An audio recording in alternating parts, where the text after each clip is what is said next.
आपण नेहमी विचारतो तृतीयपंथीय लोक जन्माला काय येतात? हे नेमकं कसं घडतं आणि खरंच हे कोणाची चूक असते का? पहिल्यांदा तृतीयपंथ हा छत्री शब्द आहे. यात ट्रान्सनॉन बायनरी इंटरसेक्स येतात. एकच कारण नसतं, बॉडी आणि ब्रेनची नैसर्गिक विविधता असते. पण लोक म्हणतात घरचं वातावरण जास्त लाड किंवा सोशल मीडिया पाहून इन्फ्लुएन्स होतं. खरंच का की फक्त मिथ्स? बहुतेक नाही. गर्भावस्थेतच ब्रेनचं वायरिंग होतं. हॉर्मोन्स, जीन्स आणि एपिजेनेटिक्सचा मिक्स. जसं रेडिओचं ट्युनिंग बदललं तर स्टेशन बदलतं तसं डेव्हलपमेंट वेगळं जाऊ शकतं.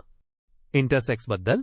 काही जण जन्मतःच XY XX पेक्षा वेगळ्या क्रोमोझोम कॉम्बिनेशन्स असतात किंवा शरीरातले हॉर्मोन्स वेगळे काम करतात, बरोबर? हो, काही वेळा ते लगेच दिसतं, कधी प्युबर्टीला. आणि हो, हे प्रॉब्लेम नाही. लहानपणी घाईत सर्जरी करू नका. इन्फॉर्म्ड कन्सेंट महत्वाचा. हेल्थकेअर सपोर्ट मात्र हवाच. ट्रान्स लोकांमध्ये बायोलॉजी काय सांगतं? काही जण विचारतात एकच टेस्ट आहे का? ब्रेन स्कॅन केलं की कळतं का? एकच मार्कर नाही. रिसर्च दाखवतो काही ब्रेन नेटवर्क्स आणि प्रीनेटल हॉर्मोन्स कोरिलेट होतात. पण आयडेंटिटी ही अनुभवाची गोष्ट. मिसमॅचमुळे डिस्फोरिया येते. अटेन्शन सिकिंग वगैरे नाही. मग आपल्याकडून काय? ॲक्सेप्टन्स, कुटुंबाचं सपोर्ट, सुरक्षित healthcare, school office policies, correct नाव प्रोनाउन्स वापरणं आणि लीगल डॉक्स अपडेट करणं.